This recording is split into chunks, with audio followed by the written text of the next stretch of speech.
मिर्जापुर में मुख्यमंत्री योगी आदित्यनाथ ने कई करोड़ों की परियोजनाओं का लोकार्पण और शिलान्यास किया और बड़ी सौगात दी। वहीं उत्तर प्रदेश के मुख्यमंत्री योगी आदित्यनाथ ने जनसभा को संबोधित करते हुए कहा कि प्रधानमंत्री मोदी के नेतृत्व में हम नए भारत का दर्शन कर रहे हैं। जन कल्याणकारी योजनाओं को, विकास की योजनाओं को जमीनी धरातल पर उतारने का कार्य जोरों से चल रहा है। एक तरफ विकास के कार्य हो रहे हैं और दूसरी तरफ सुरक्षा की पुख्ता व्यवस्था की गई है। प्रधानमंत्री मोदी जी के नेतृत्व में हम नए भारत का दर्शन कर रहे हैं। एक सुरक्षित भारत, एक समृद्ध भारत, एक विकसित भारत।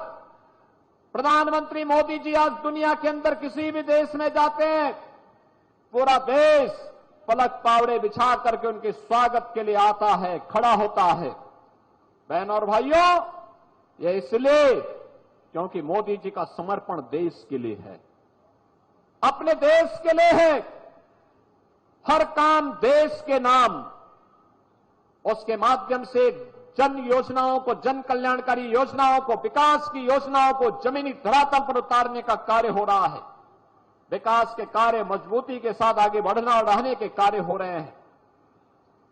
लेकिन एक तरफ विकास के कार्य हैं, दूसरी तरफ सुरक्षा की पुख्ता व्यवस्था है। आज जो ये कार्यक्रम हो रहे हैं, ये विकास के लिए भी हैं, जन कल्याण के लिए भी है, गरीब कल्याण के लिए भी है और आने वाली पीढ़ी के भविष्य को बनाने वाले भी हैं। बहनों और भाइयों, आज जब बिना भेदभाव की योजनाओं का लाभ मिल रहा है, मुझे बताते हुए प्रसन्नता है। पिछले 7-7.5 वर्ष के अंदर ये डबल इंजन की सरकार जो उत्तर प्रदेश में कार्य कर रही है, एनडीए की ये डबल इंजन की सरकार, भारतीय जनता पार्टी के नेतृत्व में, प्रधानमंत्री मोदी जी के नेतृत्व और मार्गदर्शन में बिना भेदभाव के योजनाओं का लाभ हर गरीब को, हर किसान को, हर नौजवान को, हर महिला तक को पहुंचाने का कार्य कर रहा है। यह केवल विकास की योजना को पहुंचाने का कार्य नहीं कर रहा है, हर दलित को, हर गरीब को उसके चेहरे पर। कांग्रेस सांसद राहुल गांधी चुनाव प्रचार के लिए जम्मू कश्मीर के पूंछ में पहुंचे, जहां उन्होंने एक जनसभा को संबोधित किया। वहीं लोकसभा में विपक्ष और भाजपा आरएसएस पर उन्होंने जमकर हमला बोला और कहा कि भाजपा आरएसएस जम्मू कश्मीर और अन्य राज्यों में केवल नफरत और हिंसा फैलाने का काम कर रही है। वे केवल नफरत फैलाना जानते हैं और उनकी राजनीति भी नफरत की ही है। साहब ने नफरत की बात करी और आप जानते हो कि बीजेपी के लोग, आरएसएस के लोग जम्मू कश्मीर में, बाकी स्टेट्स में 24 घंटा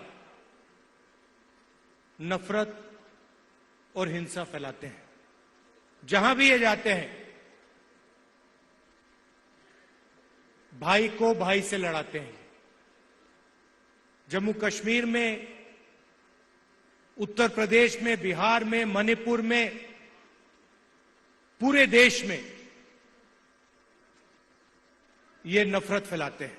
इनका यही काम है और ये कुछ जानते ही नहीं है। ये सिर्फ नफरत फैलाना जानते हैं और इनकी राजनीति भी सिर्फ नफरत की राजनीति। आप जानते हो, नफरत को नफरत से नहीं काटा जा सकता है। आपने देखा होगा कि अगर कोई नफरत करता है, उसको नफरत से नहीं, सिर्फ मोहब्बत से काटा जा सकता है।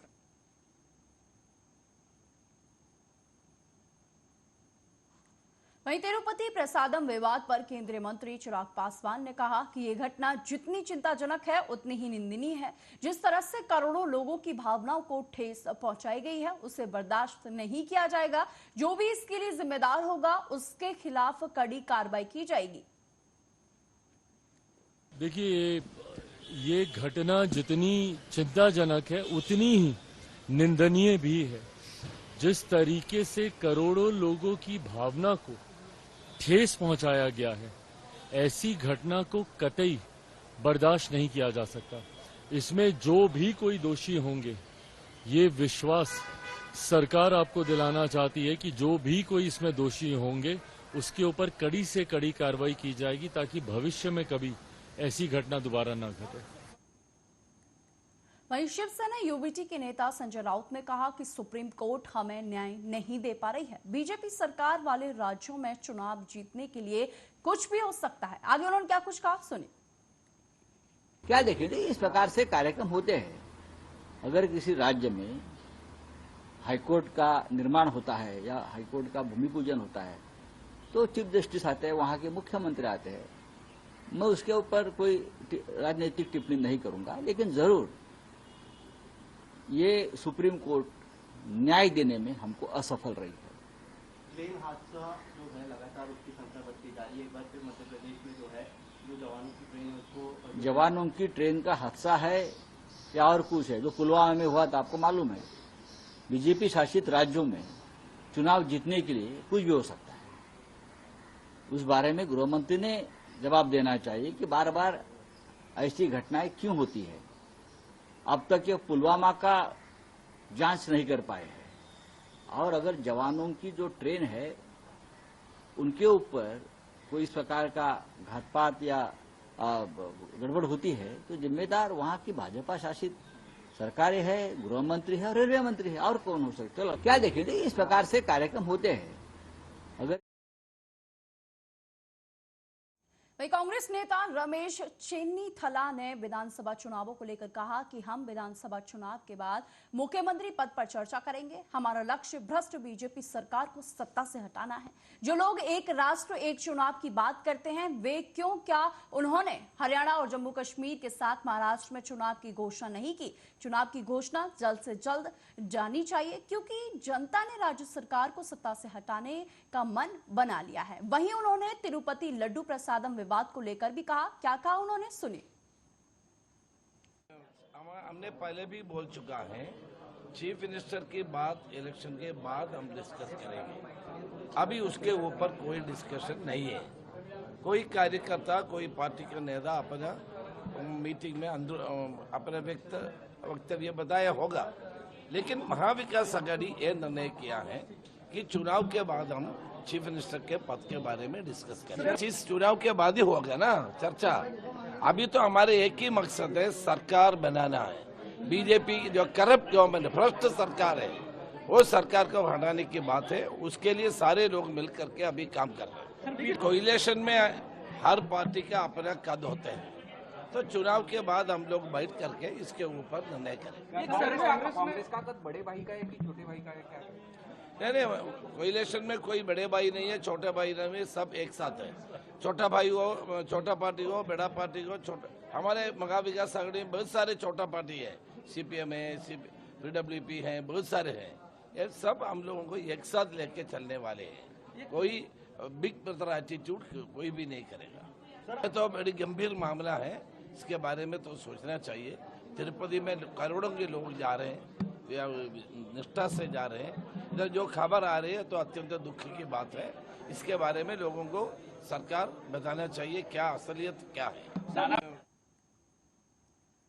वहीं भिंड के प्रभारी पंचायत एवं ग्रामीण विकास मंत्री प्रहलाद पटेल ने बाढ़ प्रभावित क्षेत्रों का दौरा किया। जिले के दबो थाना क्षेत्र के ग्राम बिशपुर सहित कई गांवों में बाढ़ ने तबाही मचा दी है। बिशपुर गांव में इस बार पहुंच नदी ने ऐसा रौद्र रूप दिखाया है कि अपनी दिशा बदलते हुए बीच गांव में आ गई और अपने साथ सबको बहा कर ले गई, जिसमें स्कूल का कुछ हिस्सा, पप्पा का देव स्थान और कई मकान पूरी तरीके से क्षतिग्रस्त हो गए। लोगों के फसलें जो है वो बर्बाद हो चुकी हैं। खाने पीने तक के लाले जो हैं वो पड़ गए हैं। ग्रामीण भावुक होकर बोले कि उन्हें यहां से ऊंचे स्थान पर आवास दिलाया जाए। हालांकि बाढ़ प्रभावित क्षेत्रों में भिंड के प्रभारी एवं पंचायत ग्रामीण विकास मंत्री प्रहलाद पटेल पहुंचे, जहां मंत्री प्रहलाद पटेल ने भिंड जिले में बाढ़ प्रभावित लोगों से मुलाकात कर उनको हर संभव मदद दिलाए जाने का भरोसा दिलाया।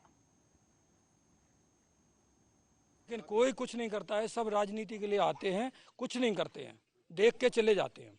हाँ, कुछ नहीं करते हैं, साहब देख के चले जाते हैं और कुछ नहीं सुनते हैं, बस कह जाते हैं हम ये कर देंगे वो कर देंगे। आप मौके पे देखिए ना सर, देखो पूरी नाली भरी पड़ी है, पूरे कोई विकास नहीं है। अभी दिखावा के लिए आजकल ट्रैक्टर चल गया सर, पूरा पड़ा है ऐसे ही दिखावा के लिए। आप देख लीजिए ना सर, मौके पे देखें आप, तो ट्रैक्टर चलवा दिया है, कुछ नहीं है, सारे रोड बेकार हैं। हमारे पिताजी का स्वर्गवास हो गया, हम उसी काम में लगे हैं अभी, देख लीजिए सर, उसके लिए कोई व्यवस्था नहीं है। उसी में वो जिस दिन बाढ़ आई उसी दिन खत्म हुआ है।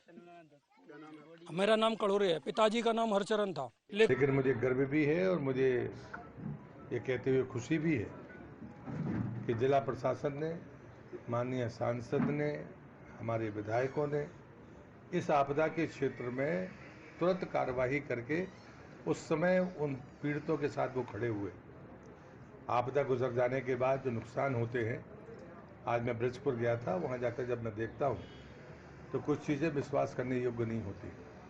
प्रधानमंत्री सड़क की विसंगतियाँ जब वहाँ पता चली तो मैंने उन्हें ठीक निर्देश दिए हैं। दूसरा, जो डूब क्षेत्र में जिनके घर बने, तो माननीय सांसद जी ने बताया कि उन्होंने एक प्रयोग किया है कि अगर उन सबकी सहमति होती है तो ऊपर सरकारी ज़मीन पर अगर एक बार वो बस जाएं तो ये बार बार की समस्या का समाधान स्थायी तौर पर हो सकेगा।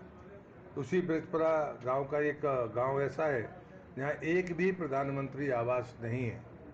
तो ये सब विसंगतियाँ भी जब सामने आती है तो उसके भी मैंने निर्देश दिए कि आवास प्लस में अगर उनके नाम नहीं है तो जो अंतिम सर्वे भी होगा उसमें उनका नाम जुड़े।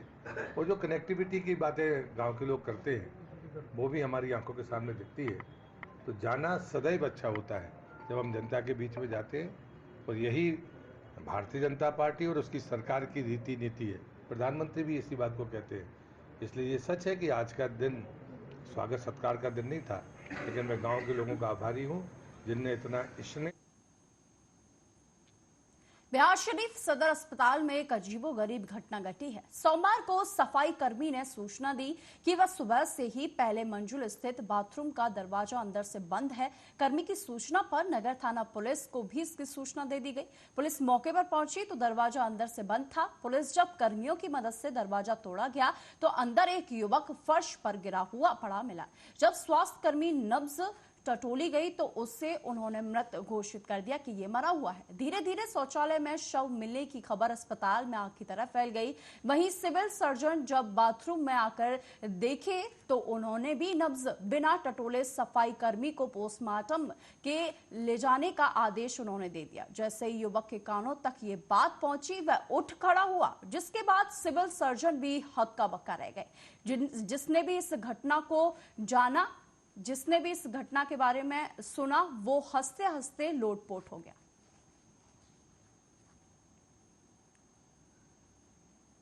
वही बड़ी खबर बागा से आ रही है, जहां चौतरवा थाना क्षेत्र के कोलुआ गांव में एक युवक की धारदार हथियार से निर्मम हत्या करने का मामला सामने आया है। हत्या के बाद गांव में शव मिलने से सनसनी फैल गई है। हैरत की बात यह है कि बिल्डर का शव उसके घर के पास ही बरामद मिला गया है।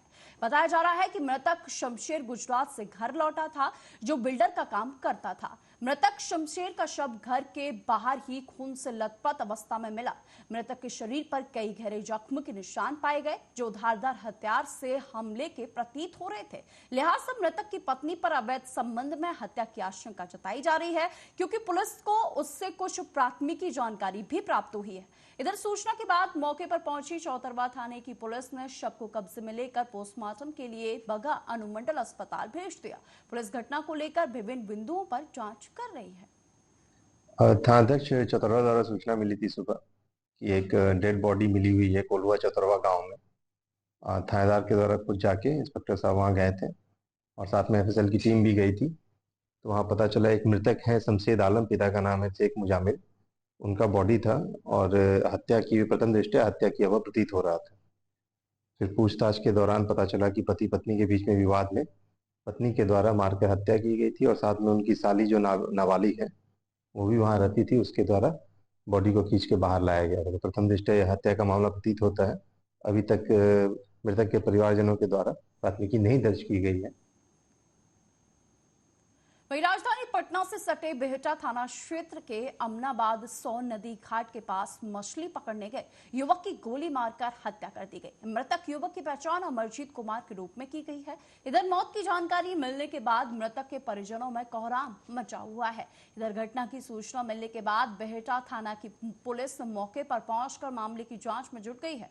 मिली जानकारी के अनुसार मृतक अमरजीत कुमार अपने गांव के साथी कंचन कुमार और विकास कुमार के साथ बीती रात्रि अमनाबाद सोन घाट पर मछली पकड़ने के लिए गया था। तभी ही अज्ञात लोगों के द्वारा सोन नदी घाट पर गोलीबारी की गई, जिससे एक गोली अमरजीत कुमार के शरीर पर लग गई, जिसके बाद उसकी मौके पर ही मौत हो गई।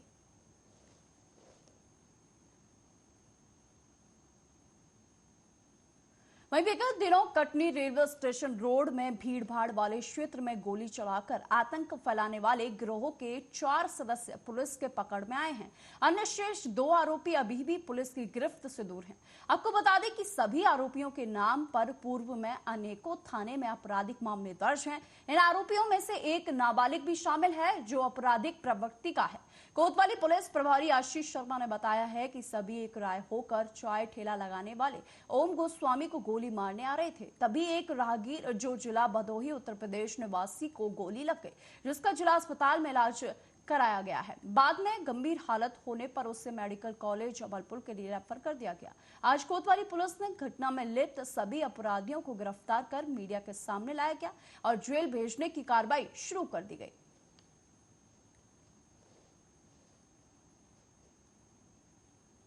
सागर जिले के खुरई देहात थाना क्षेत्र के सुमरेली गांव से एक दुखद घटना सामने आई है, जहां शादी से ठीक 1 महीने पहले घर का छप्पर गिरने की वजह से 18 साल की बेटी की मौत हो गई।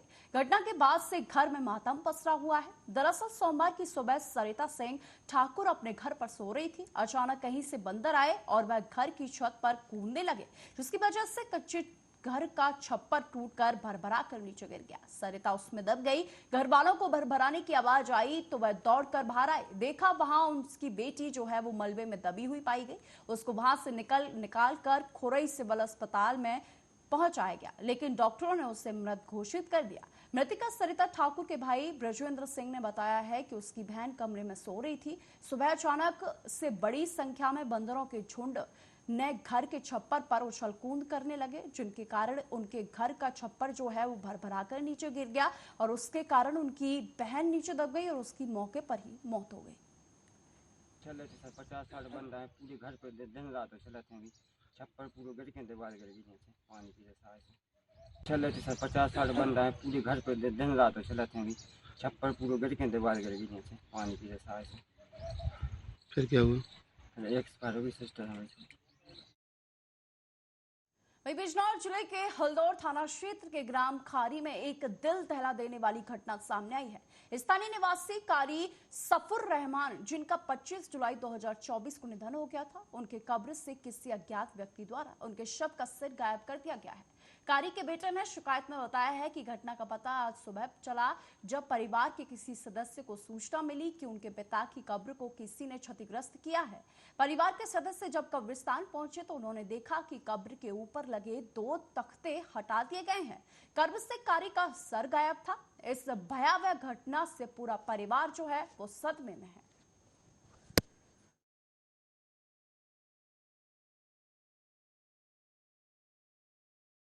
बिजनौर के थाना नूरपुर के गांव अक्सरपुर निवासी छतरा सिंह की गाय रात्रि में खुलकर जंगल की ओर चली गई थी। काफी खोजबीन के बाद गाय के अवशेष गन्ने के खेत में मिलने से हड़कंप मच गया, जिसकी सूचना पुलिस को दी गई और इस संबंध में गौवध अधिनियम के अंतर्गत मुकदमा पंजीकृत कर अधिकारियों ने घटनास्थल का निरीक्षण कर शीघ्र निस्तारण के लिए पुलिस टीमों का गठन किया। आपको बता दें कि मुखबिर द्वारा पुलिस को सूचना मिली कि उपरोक्त मामले में संबंधित अभियुक्त गण ग्राम मंडोरा के जंगल में पानी की टंकी के पास खड़े हैं। पुलिस टीम द्वारा अभियुक्त गणों को गिरफ्तार करने का प्रयास किया गया तो बदमाशों द्वारा पुलिस टीम पर फायरिंग कर दी गई, जिससे एक पुलिसकर्मी गंभीर रूप से घायल हो गया। पुलिस टीम द्वारा मुठभेड़ में एक गोली बदमाश के पैर में लगने से वह घायल हो गया, जिनको घायल अवस्था में गिरफ्तार कर अस्पताल में भर्ती कराया गया है और अन्य 3 अभियुक्त अंधेरे का फायदा उठाकर मौके से फरार होने में उनको सफलता प्राप्त हुई। पुलिस द्वारा घायलों को अस्पताल में भर्ती करा दिया गया है एवं अन्य विधिक कार्रवाई में पुलिस जुट गई है। दिनांक 20/9/2024 को थाना नूरपुर क्षेत्र के ग्राम असगरीपुर के जंगल में एक गोवंशीय पशु का अवशेष मिला था, जिसके संबंध में थाना नूरपुर पर गोवध निवारण अधिनियम के अंतर्गत अभियोग पंजीकृत था। पुलिस इस घटना के नारों में लगी हुई थी। बीती रात पुलिस को सूचना प्राप्त हुई कि इस अभियोग से संबंधित 4 अभियुक्त थाना क्षेत्र के ग्राम मंडौरा के जंगल में पुनः गोवंशी करने की फिराक में हैं। इस सूचना पर स्थानीय पुलिस द्वारा तत्परता दिखाते हुए इनकी घेराबंदी की गई, जहां पुलिस को से घिरा देख करके इन अभियुक्तों द्वारा पुलिस पर जान से मारने की नियत से फायर किया गया। पुलिस द्वारा भी सेल्फ डिफेंस में फायरिंग की गई, जिस जवाबी फायरिंग में एक अभियुक्त के पैर में गोली लगी। शेष 3 मौके का फायदा उठाकर फरार हो गए।